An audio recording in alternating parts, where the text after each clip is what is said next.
Good morning and welcome to Gospel Bytes, where we take a bite at the Gospel for the day. Today is Sunday, December 17th. A reading from the Holy Gospel according to John. Glory to you, O Lord. This is taken from John chapter 1, verses 6 to 8 and 19 to 28. A man called John was sent from God. He came for testimony, to testify to the light, so that all might believe through him. He was not the light, but came to testify to the light. And this is the testimony of John. When the Jews from Jerusalem sent priests and Levites to him to ask him, "Who are you?" he admitted and did not deny it, but admitted, "I am not the Christ." So they asked him, "What are you then? Are you Elijah?" And he said, "I am not." "Are you the prophet?" He answered, "No." So they said to him, "Who are you? So we can give an answer to those who sent us. What do you have to say for yourself?" He said, "I am the voice of one crying out in the desert, 'Make straight the way of the Lord.'" As Isaiah the prophet said. Some Pharisees were also sent. They asked him, "Why then do you baptize if you are not the Christ, or Elijah, or the prophet?" John answered them, "I baptize with water, but there is one among you whom you do not recognize, the one who is coming after me, whose sandal strap I am not worthy to untie." This happened in Bethany across the Jordan, where John was baptizing. The Gospel of the Lord. Praise to you, Lord Jesus Christ. So we recognize the image of John as the voice, a voice of one crying in the desert. The voice is very important, but it's not as important as the message. You can have a nice voice, but if you're really not saying anything new, anything good, anything worthy, then it's useless to have a good voice.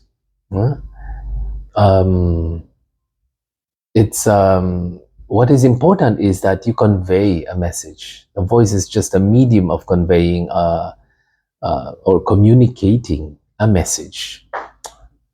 So it's not as important as the message, but it pays to have a good voice, because otherwise, it sets the tone and it inspires the people to listen to the message. Oftentimes, when you hear a speaker, or if you hear a homily, or if you hear some teachings of parents, we usually remember the message. I used to have a parishioner whose family would go to Mass on Sunday, and then after Mass, when they are having lunch at the table, the father would ask the children, "So what did Father say today? What was the message?" They never ask, "Oh, okay, how was the voice of Father? Or how was the voice of the readers?" And so the message is more important, but it does help that you have a good sound system, you have a good voice. Otherwise, it could turn off people. If you have a very screechy voice, people might not want to listen to the message. So you have to be a good voice as well. Now, John also came to become a witness. He came to testify to the truth. The Greek word for witness is martyr, and we know John the Baptist was martyred for speaking against the sin of adultery of King Herod. Now, imagine the word witness or testimony. These are all legal terms. Imagine a courtroom when you have someone who's being accused, and he would produce witnesses who would speak for him, and they would defend him. Imagine if you have a witness who came to the stand, and this witness says, "No, I'm not going to say anything. I won't have a voice. I'm afraid that people might hate me if I speak," which is characteristic of the society of today, the political correctness, because we're afraid to speak because people might get hurt. The truth might hurt them. So imagine if you have witnesses who would not speak the truth for fear. You would say, that's really a useless witness. I'm not going to use that person as a witness. What's the point of having a witness who would not speak, who has no voice? In the spiritual life, it's like a courtroom. The world which was created has decided to judge the creator. We always hear this. The creature has decided to judge the creator. A lot of people would say, well, I don't believe there is a God. So they have judged God does not exist. Some say God is so cruel. He has commandments. He doesn't want us to be happy. Or God does not understand what we're going through. That's why he have these rules. He doesn't give me what I want, what I need. So there's a lot of accusations hurled at God. God is not that important. He does not merit my time, my attention. I have more important things to do. So I'm not going to Mass, I'm not praying because there are more important things in life than God. So we have a world that has decided to judge God. The judge of the universe is judged by his creatures. And we Christians are called to be the voice, to testify before the world that yes, God exists. Yes, he has a bearing in my life. Yes, he made our marriage more meaningful, more loving. Yes, God has healed me. Yes, God has answered my prayers. God has made a difference in my life. God is more important to me than my job or my career or my sports. These are ways by which we become the witnesses of Christ. We have a world today that is so crooked. Sin is celebrated, and if you speak against sin, then you're a bigot, you're a racist, you're a misogynist, you're all the bad things. You're a traditionalist, you're old-fashioned, you're not keeping up with the times.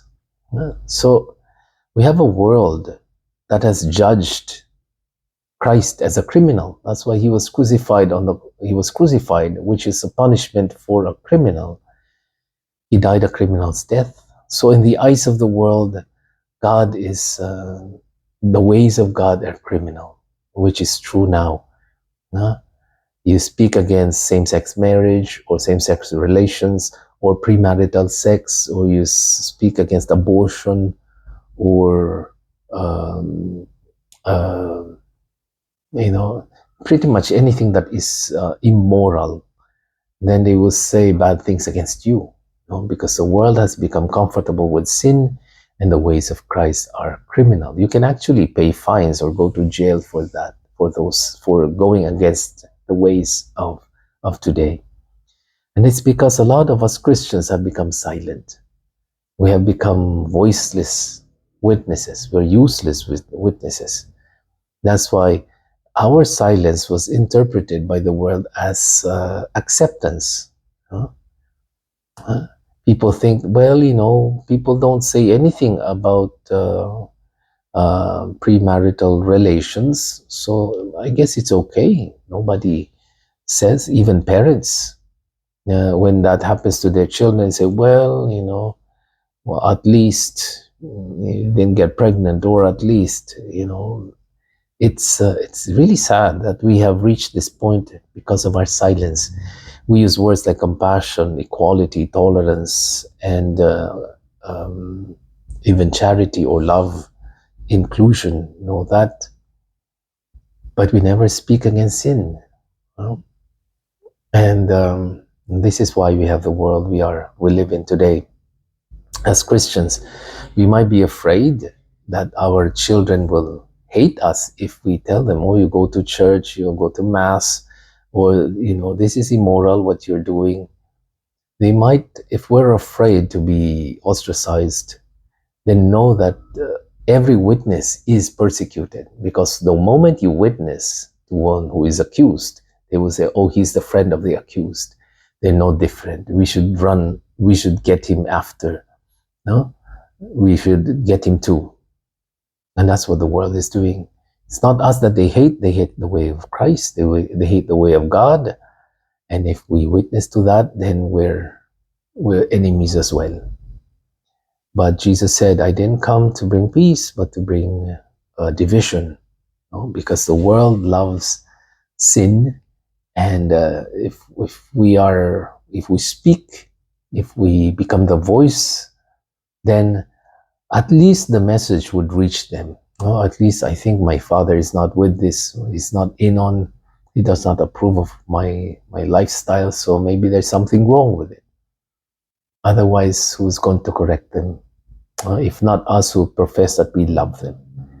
So John the Baptist is a good news. It's a sign of joy, because that means God, the world is not hopeless after all. There are still people who will stand up for what is true, what is godly, what is right, what is moral. That's good news. That's a reason to rejoice. So let us be the voice of the Lord today, to your children, to your families, to your friends, to your co-workers, because they need to hear the message. I'm Father Jerry Sembrano for another edition of Gospel Bytes.